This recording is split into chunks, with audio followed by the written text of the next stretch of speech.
गोरखपुर नामक एक सुंदर गांव में सूरज और ललिता नामक पति पत्नी रहते थे। वो उसी गांव में रिक्शा चलाता था। वो एक नेक इंसान था और हर रोज खाली रहे बिना कोई ना कोई काम मेहनत करते हुए जरूर करता था। एक दिन सुबह वो जल्दी उठ के रिक्शा चलाते हुए रिक्शा स्टैंड के पास जाता है। स्टैंड पे अपने रिक्शा को लगा के वो कोई ग्राहक का इंतजार करते रहता है। इतने में एक आदमी रिक्शा स्टैंड के पास आता है। सुनिए, बस स्टैंड के पास आएंगे आप? जी हाँ, मैं आऊंगा, रिक्शा में बैठिए साहब। उस आदमी को बैठा के वो रिक्शा चलाते हुए बस स्टैंड के पास जाता है। ऐसे ही मुझे हर रोज बिना खाली रहे रिक्शा चलाते रहना चाहिए, तभी मैं ज्यादा पैसे कमा पाऊंगा। ऐसे सोचते हुए वो रिक्शा को बस स्टैंड के पास जाकर रोकता है। ग्राहक रिक्शा का पैसे देकर वहां से चले जाता है। ऐसे वो उस दिन मेहनत करके रिक्शा चला के शाम के समय पे रिक्शा के स्टैंड के पास जाकर रिक्शा को वहां लगा के वही आराम करने लगता है। इतने में एक औरत रिक्शा स्टैंड में किसी और के पास जाकर कहती है, सुनिए, अभी मेरे पास पैसे नहीं है, पर मैं आपको कल पैसे पक्का दे दूंगी। मेरा इस गांव के स्वामी जी के पास जाना बहुत जरूरी है, कृपया मुझे उनके पास ले जाइए। अरे मेम साहब, आप तो कह रही हैं कि आपके पास पैसे नहीं हैं। इस रात के समय में मैं आपको कहीं नहीं लेके जा सकता। जाइए मेम साहब, चले जाइए। उस आदमी का गुस्से में ये समाधान देते हुए सुनकर वो औरत वहां से दूर जाकर दुखी हो जाती है। रिक्शा में बैठकर आराम कर रहे सूरज ये सब सुनकर रिक्शा लेकर उस औरत के पास जाता है। मेम साहब, मैंने सुना कि आपने उस आदमी से रिक्शा के लिए पूछा है।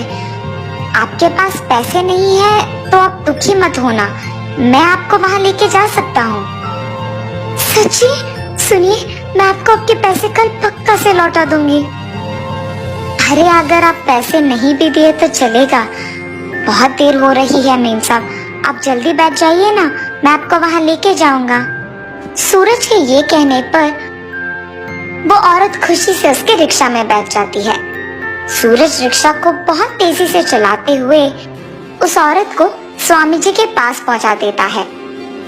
ये जानकर कि मेरे पास पैसे नहीं है, आपने मेरी मदद की है और इसके लिए मैं आपका बहुत शुक्रगुजार हूँ। अरे मेम साहब, कोई नहीं, आप बस ध्यान से चले जाइए। ये कह के देर रात होने के कारण वो रिक्शा को चलाते हुए वहां से चले जाता है। ऐसे ही सूरज हर रोज बहुत मेहनत करते हुए सुबह से रात तक काम करता था। ऐसे बहुत दिन बीत जाते हैं। एक रात को जब सूरज उसका रिक्शा चलाते हुए उसके घर जा रहा था तो बीच रास्ते में उसे एक औरत खड़ी हुई नजर आती है। वो उसका रिक्शा रोकती है। सुनिए, मुझे इस गांव में मौजूद स्वामी जी के पास जल्दी जाना होगा। आज अगर मैं उनके पास नहीं गई तो कभी नहीं जा पाऊंगी। ठीक है मेम साहब, मैं आपको उनके पास ले जा सकूंगा। सूरज के ऐसे कहने पर वो औरत उसका रिक्शा चढ़ जाती है। तब सूरज रिक्शा को चलाकर स्वामी जी के आश्रम पे रिक्शा को रोकता है। मेम साहब, आपको यही उतरना था। जी शुक्रिया। ये कह के वो रिक्शा उतरकर चले जाती है। इतने में सूरज कहता है, मेम साहब, आपने तो मुझे पैसे ही नहीं दिया। पैसे? अरे रे, मेरे पास तो भी पैसे नहीं है। ठीक है मेम साहब, अभी तो आपके पास पैसे नहीं है ना, जब आपके पास पैसे होंगे तो मुझे जरूर लौटा दीजिएगा। ये कहने के बाद वो रिक्शा चलाते हुए वहां से चले जाता है। मुझे सबसे पहले उस स्वामी जी से मिलना होगा। और ऐसे वो औरत तुरंत उस स्वामी जी के पास चली जाती है। स्वामी जी, आपके बारे में मैंने किसी और से सुना है, इसलिए मैं आपके पास आई। मैं एक देवदूत हूँ और मुझे श्राप लगने के कारण मुझे ऐसे साधारण मनुष्य बन के रहना पड़ गया। अगर आज मैंने अपना पुराना रूप नहीं पाया तो मुझे हमेशा की तरह देवदूत नहीं बल्कि साधारण मनुष्य बन के रहना होगा। कृपया मेरी मदद कीजिए और इस श्राप से मुझे विमुक्त कीजिए। आप फिक्र मत कीजिए, आपके श्राप से मैं आपको जरूर विमुक्त करूंगा। ये कहके वो स्वामी जी उनके पास मौजूद माया जल को उस औरत पे फुहारता है और तुरंत वो औरत एक देवदूत के रूप में बदल जाती है। स्वामी जी की मदद से अपना पूर्व रूप पाने पर वो स्वामी जी का शुक्रिया अदा करके वहां से चली जाती है। मेरे पास पैसे ना होने के कारण मैंने उस रिक्शा वाले को पैसे नहीं दिए हैं, पर उसी के कारण मैं सही समय पे यहाँ आ पाई हूँ। कुछ भी करके उस आदमी का मदद करना होगा मुझे। ये सोचते हुए वो देवदूत रिक्शा को इधर उधर ढूंढती रहती है। इतने में वही एक और देवदूत को देख वो उसके पास जाती। बहन, तुम भी मेरे ही तरह स्वामी जी के पास आओगी ये मुझे पता था, इसीलिए मैं तुम्हारी इंतजार कर रही थी। दीदी, क्या तुम भी इस स्वामी जी से अपने श्राप का विमुक्त के लिए आई हो?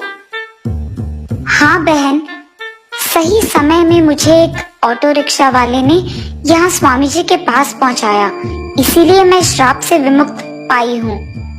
लेकिन मेरे पास उस रिक्शा वाले को देने के लिए पैसे भी नहीं थे।